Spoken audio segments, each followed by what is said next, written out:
Em nome do Pai, do Filho e do Espírito Santo. Amém. O Evangelho para nós meditarmos hoje está em Mateus, capítulo 10, versículo 24 ao 33.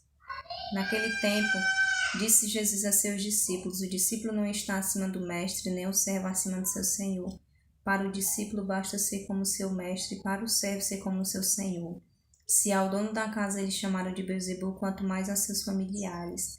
Não tenhais medo deles, pois nada há de encoberto que não seja revelado, e nada há de escondido que não seja conhecido. O que vos digo na escuridão, dizei-o à luz do dia, o que escutais ao pé do ouvido, proclamar sobre os telhados. Não tenhais medo daqueles que matam o corpo, mas não podem matar a alma. Pelo contrário, temei aquele que pode destruir a alma e o corpo no inferno. Não se vendem 2 pardais por algumas moedas? No entanto, nenhum deles cai no chão sem o consentimento do vosso Pai. Quanto a vós, até os cabelos da cabeça estão todos contados.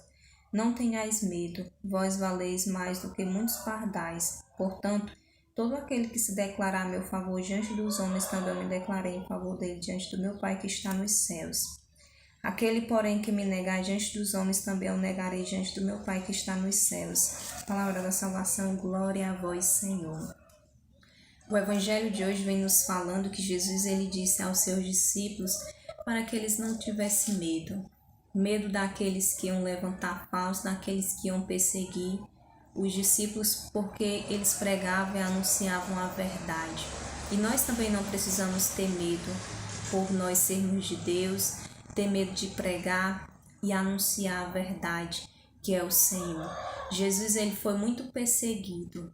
Jesus ele fazia o bem, só fazia o bem e foi muito perseguido. Jesus ele foi chamado de Beelzebul. Quanto mais nós é que vamos ser perseguidos mesmo, pelo nome do Senhor, por dizer a verdade, por fazer o bem. E quando as pessoas perseguem nós porque nós fazemos o bem, perseguem nós porque nós dizemos a verdade, porque nós somos de Deus, essas pessoas não estão simplesmente nos perseguindo, mas estão perseguindo primeiramente o Senhor. Como o Senhor ele fala lá no Atos dos Apóstolos, quando Saulo ele cai e o Senhor ele pergunta para Saulo: Saulo, Saulo, por que me persegue? Ali Saulo ele era perseguidor dos cristãos, mas não só dos cristãos, ele perseguia o Senhor. Aquelas pessoas que perseguem o povo de Deus porque são de Deus, eles estão perseguindo primeiramente o Senhor. E o Senhor ele está conosco.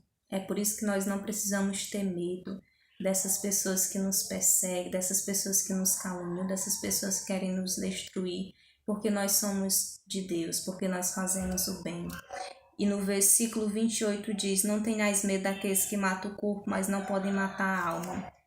Pelo contrário, temei aqueles que podem destruir a alma e o corpo no inferno.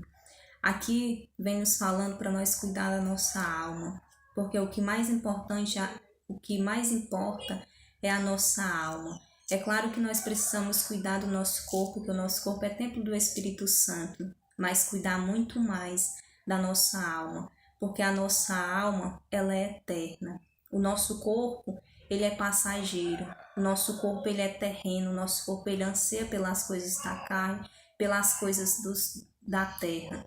Mas a nossa alma, ela é espiritual. A nossa alma, ela tem sede daquilo que é do Espírito. Tem sede de oração, tem sede de fazer o bem, tem sede de confissão, tem sede de céu, tem sede das coisas de Deus.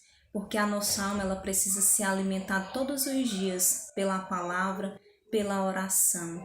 E nós precisamos cuidar da nossa alma, porque a nossa alma ela é eterna, a nossa alma ela é espiritual.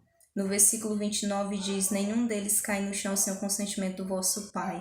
Quanto a vós, até os cabelos da vossa cabeça estão todos contados. O Senhor aqui ele vem falando dos pardais. Nenhum pardal cai no chão sem o consentimento do Senhor. Todos os cabelos da nossa cabeça estão todos contados, ou seja, tudo o que acontece na nossa vida é permissão de Deus. E se tudo é permissão de Deus, nós precisamos não murmurar, não estar reclamando daquilo que nos acontece, mas aceitar a vontade do Senhor. Uma vez o Senhor ele disse a Santa Faustina: Faustina, minha filha, aceita tudo o que te acontecer, porque tudo é permissão de Deus e nós precisamos aceitar a vontade de Deus na nossa vida e pedir que a graça de Deus, que a vontade de Deus prevaleça na nossa vida. Em nome do Pai, do Filho e do Espírito Santo. Amém.